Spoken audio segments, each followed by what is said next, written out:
پیٹ سے پیدا ہو کر دنیا میں آتا ہے، اسی لیے ماں کی گود کو بچے کا پہلا مدرسہ کہا جاتا ہے۔ آئندہ کے ایک دو بیانات عورت کی تعلیم کی ضرورت، عورت بچوں کی تربیت کیسے کرے، اس عنوان پر رہیں گے۔ امید ہے کہ سب مستورات توجہ سے سنیں گی، اہم نکات کو لکھ کر محفوظ کریں گی اور ان باتوں کو عملی جامہ پہنائیں گی تاکہ اس سے ان کو دینی دنیاوی سب فوائد حاصل ہو سکیں۔ فارسی کا ایک شعر ہے، خشت اول چون عہد میں مار کج، تا سریا میرود دیوار کج۔ جب کوئی مستری کسی دیوار کی پہلی اینٹ ہی ٹیڑھی رکھ دیتا ہے تو وہ دیوار آسمانوں تک اونچی چلی جائے، اس کا ٹیڑھا پن بڑھتا چلا جاتا ہے۔ بالکل اسی طرح اگر کسی ماں کی اپنی زندگی میں دینداری نہیں اور وہ بچے کی پرورش کر رہی ہے تو وہ بچے میں دین کی محبت کیسے پیدا کر پائے گی؟ اس لیے اس پہلی اینٹ کو ٹھیک کرنے کی ضرورت ہے۔ ماؤں کی گود کو دینی گود بنانے کی ضرورت ہے۔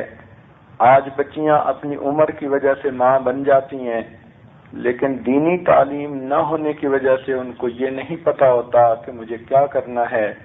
وہ ماں کے مقام سے واقف نہیں ہوتی، ماں کی ذمہ داریوں سے واقف نہیں ہوتی، بیچاری اپنی عقل سمجھ سے جو بہتر سمجھتی ہے وہی کرتی رہتی ہے۔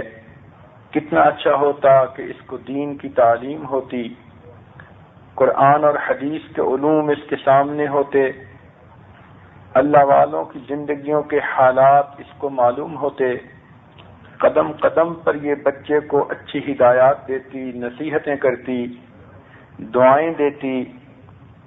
اس کی محبت بھری باتیں بچے کی زندگی میں نکھر کر سامنے آ جاتی۔ اس لیے عورتوں کو دینی تعلیم دینا انتہائی ضروری ہے۔ یہ آج اس پہلے بھی کئی مرتبہ کہہ چکا کہ اگر کسی انسان کے دو بچے ہوں، ایک بیٹا اور ایک بیٹی، اور اس کی حیثیت اتنی ہو کہ دو میں سے ایک کو تعلیم دلوا سکے تو اس کو چاہیے کہ بیٹی کو تعلیم پہلے دلوائے، اس لیے کہ مرد پڑھا فرد پڑھا، عورت پڑھی خاندان پڑھا۔ آج کل کے مردوں میں ایک بات عام مشہور ہے کہ جی حدیث پاک میں آیا ہے عورتیں عقل اور دین میں ناقص ہوتی ہیں۔ یہ بات 100% ٹھیک ہے۔ اس کی وجہ یہ کہ ان کی عقل میں جذباتیت زیادہ ہوتی ہے، ذرا سی بات پہ بھڑک اٹھتی ہیں، محسوس جلدی کر لیتی ہیں، نرم بھی جلدی پڑ جاتی ہیں، گرم بھی جلدی ہو جاتی ہیں۔ تو یہ عقل کی افراط و تفریط، کمی بیشی، یہ عقل کا نقص ہے۔ دوسرا، اپنے جذبات پہ قابو نہیں رکھ پاتی، جذبات میں آ جائیں تو دین کی باتوں کو بھی ٹھکرا بیٹھتی ہیں۔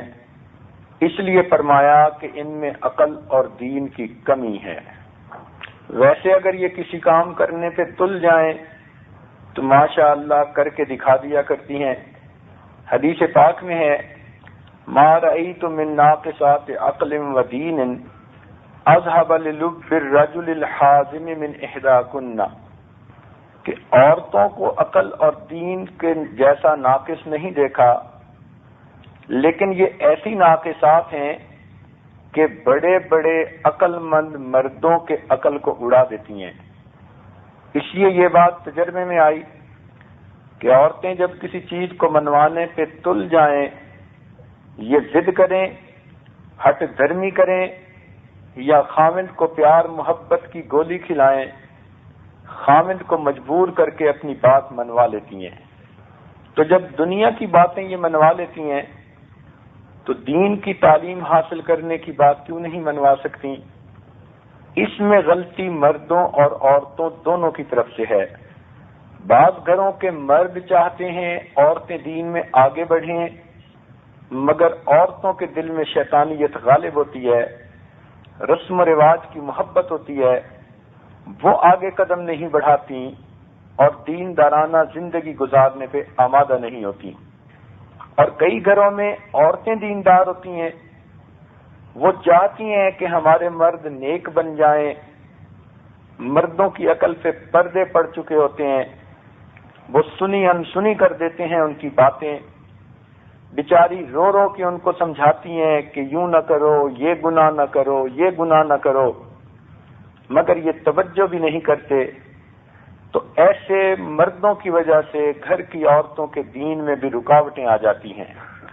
تو کسی گھر میں عورت رکاوٹ بنتی ہے، کسی گھر میں مرد رکاوٹ بنتا ہے۔ تاہم ان رکاوٹوں کو دور کرنے کی ضرورت ہے۔ مردوں میں جہاں دینداری کا شوق ہوتا ہے، اسی طرح عورتوں میں بھی دینداری کا شوق ہوتا ہے۔ ان کے اندر روحانی ترقی کرنے کی خاصیت اور صلاحیت موجود ہوتی ہے۔ اگر ان کے دل میں اللہ رب العزت کی معرفت کو حاصل کرنے کا شوق آ جائے تو راتوں کی عبادت ان کے لیے مشکل نہیں، تہجد کی پابندی ان کے لیے مشکل نہیں، 5 وقت کی نماز کا اہتمام ان کے لیے مشکل نہیں۔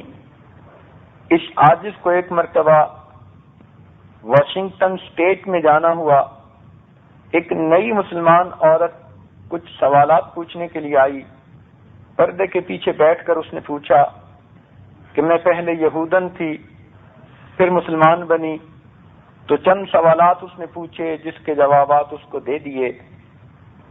اس جگہ کی مسلمان عورتیں اس کی بڑی تعریفیں کرتی تھیں۔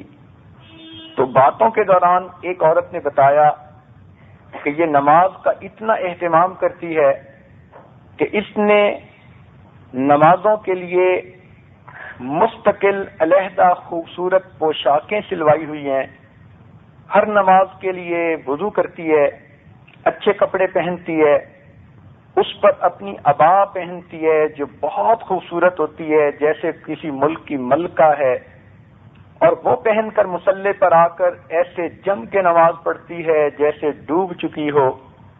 عورتیں کہتی ہیں کہ ہم تو اس کو دیکھ دیکھ کر حیران ہوتی ہیں۔ تو گفتگو کے دوران میں نے اس عورت سے پوچھا کہ آپ نماز کا جو یہ اہتمام کرتی ہیں اس کی کوئی خاص وجہ؟ اس نے کہا میں نے قرآن مجید میں پڑھا اللہ تعالیٰ نے مردوں کے لیے حکم فرمایا خذوا زینتکم عند کل مسجد، تم اگر مسجد میں آؤ تو زینت اختیار کر کے آؤ۔ میں سمجھ گئی کہ وہ چاہتے ہیں کہ مصلی پہ میرے سامنے جو ہاتھ باندھ کر کھڑا ہو اس نے صاف ستھرے کپڑے پہنے ہوئے ہوں۔ اور دنیا کا بھی دستور ہے کہ جب کسی دفتر میں کسی افسر کے سامنے کوئی پیش ہوتا ہے تو اچھے لباس میں جاتا ہے۔ تو کہنے لگی میں تو احکم الحاکمین کے سامنے کھڑی ہوتی ہوں، اس لیے میں پوشاک پہن کے حاضر ہوتی ہوں کہ میرے مولا اسے پسند کرتے ہیں۔ پھر جب میں تکبیر پڑھ دیتی ہوں تو میں دنیا کو بھول جاتی ہوں، سمجھتی ہوں بیت اللہ میرے سامنے ہے، جنت میرے بائیں طرف ہے، جنت میرے دائیں طرف ہے، جہنم بائیں طرف ہے، اور ملک الموت میری روح قبض کرنے کے لیے پیچھے موجود ہے، اور یہ میری زندگی کی آخری نماز ہے جو میں پڑھ رہی ہوں۔ سبحان اللہ، اللہ کی ایسی نیک بندیاں بھی آج دنیا میں موجود ہیں جو اپنی ہر نماز کو زندگی کی آخری نماز سمجھ کر پڑھتی ہیں۔ تو عورت کے دل میں اگر نیکی کا جذبہ آ جائے تو پھر یہ نیکی کے بڑے بڑے بلند مقامات حاصل کر لیتی ہے۔ اللہ تعالیٰ نے گو اس کو نبیہ نہیں بنایا مگر نبیوں کی ماں ضرور بنایا ہے۔ نبی اس لیے نہیں بنایا گیا کہ نبی جو آتے ہیں تو ان کے ذمے انسانوں کی تربیت ہوتی ہے، اب عورت ہو اور غیر مردوں کی تربیت اس کے ذمے ہو تو یہ کتنا مشکل معاملہ ہے۔ اس لیے شریعت نے عورت کو قاضیہ اور چیف جسٹس بنانے کی اجازت نہیں دی کہ دونوں میں مدعی اور مدعا علیہ دونوں کو سامنے دیکھنا پڑتا ہے، ان کے حالات کا جائزہ لینا پڑتا ہے، کھود کرید کرنی پڑتی ہے۔ تو غیر محرم مردوں کے احوال میں عورت اگر دخل اندازی کرتی تو فتنے ہوتے، ان سد باب کے لیے شریعت نے یہ بوجھ عورت کے سر پر نہیں رکھا۔ اس کے سوا ولایت کے جتنے بھی مقامات ہیں وہ عورتیں حاصل کر سکتی ہیں۔ یہ قرآن مجید کی مفسرہ بھی بن سکتی ہیں، نبی علیہ الصلوۃ والسلام کی احادیث کی روایت بھی کر سکتی ہیں، بلکہ ایک کتاب درس نظامی کے اندر موجود ہے، جو بھی عالم بنتا ہے اس کتاب کو ضرور پڑھتا ہے، امام ابو جعفر طحاوی رحمۃ اللہ علیہ کی طحاوی شریف۔ یہ کتاب کیسے لکھی گئی؟ امام صاحب حدیث بیان کرتے تھے اور ان کی بیٹی اس کتاب کی املا کیا کرتی تھی۔ یہ ان کی بیٹی کی املا شدہ کتاب تھی جو آگے چلی، اور آج اس سے احادیث پڑھ کر سب لوگ عالم بنتے ہیں۔ یوں سمجھیے جتنے لوگ بھی عالم بن رہے ہیں ان کے علم میں امام ابو جعفر رحمۃ اللہ علیہ کی بیٹی کا حصہ بھی موجود ہے۔ یہ سب کے سب ان کے روحانی شاگرد بن گئے۔ تو عورت ایسے ایسے بھی نیکی کے کام کر سکتی ہے کہ قیامت کے دن کروڑوں انسانوں کو علم پہنچنے کا وہ ذریعہ بن جائے۔ اس عاجز نے ایک چھوٹی سی کتاب ترتیب دی ہے، مسلمان خواتین کے کارنامے۔ اس میں مختلف باب ہیں کہ عورتوں نے علوم قرآن میں کیسے خدمت کی، علوم حدیث میں کیسے خدمت کی، معرفت کے میدان میں عورتوں نے کون کون سے درجات حاصل کیے، جہاد کے میدان میں کیا خدمات دیں، تربیت کے عنوان پر بچوں کی تربیت کیسے شاندار کی۔ یہ سب واقعات اس چھوٹی سی کتاب میں اکٹھے کر دیے تاکہ عورتیں اس کو پڑھیں اور ان کو پتہ چلے کہ عورتیں دنیا میں فقط کچن کے سجانے یعنی کام کرنے کے لیے پیدا نہیں ہوئیں، وہ تو زندگی کی ایک ضرورت ہے، مقصد زندگی کچھ اور ہے، اور ہمیں اس مقصد کو ہر وقت سامنے رکھنا ہے۔ تو عورت اگر چاہے تو یہ دین میں بہت زیادہ ترقی حاصل کر سکتی ہے، بلکہ میں تو یہاں تک کہتا ہوں ایک طالب علم ہونے کے ناطے کہ عورت ولایت کے میدان میں اتنا مرتبہ حاصل کر سکتی ہے کہ یہ بڑے بڑے ولیوں کی مربیہ بھی بن جاتی ہے۔ حسن بصری رحمۃ اللہ علیہ اس امت کے بڑے اولیاء میں سے گزرے ہیں۔ ان کے زمانے میں ایک خاتون تھی جس کا نام رابعہ بصریہ ہے۔ کبھی کبھی یہ ان کے پاس جایا کرتی تھیں کچھ مسائل پوچھنے کے لیے، بات پوچھنے کے لیے۔ ایک مرتبہ جو ان کے گھر گئیں، پتہ چلا کہ وہ دریا کی طرف گئے ہیں۔ گرمی کا موسم تھا، بہت زیادہ شدت کی گرمی تھی۔ اہل خانہ نے بتایا کہ وہ دریا کے کنارے اس لیے گئے کہ وہاں بیٹھ کر میں اللہ اللہ کروں گا۔ انہوں نے بات ضروری پوچھنی تھی، یہ بھی دریا کے کنارے کی طرف چل پڑی۔ بڑھاپے کی عمر تھی۔ جب دریا کے کنارے پہنچی تو کیا دیکھا کہ حسن بصری رحمت اللہ علیہ نے کنارے کی بجائے دریا کے اوپر مسلح بچھایا ہوا ہے پانی پر، اور اللہ رب العزت کے سامنے ہاتھ باندھ کر کھڑے نماز پڑھ رہے ہیں۔ یہ گویا ان کی ایک کرامت تھی جو اللہ رب العزت نے اس وقت ان پر ظاہر کر دی تھی۔ یہ ایک طرف بیٹھ کر دیکھتی رہیں۔ جب حسن بصری رحمت اللہ علیہ نماز سے فارغ ہوئے، انہوں نے رابعہ بصریہ کو دیکھا تو سلام کیا۔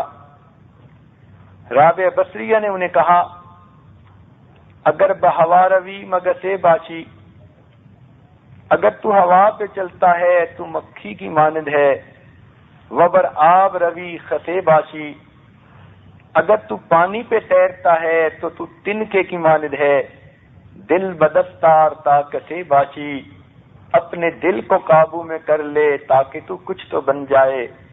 حسن بصری رحمت اللہ علیہ نے اقرار کیا کہ واقعی مجھ سے غلطی ہوئی، مجھے ایسا نہیں کرنا چاہیے تھا۔ تو دیکھیے اتنے بڑے ایک ولی کو اتنا پیارا مشورہ کس نے دیا؟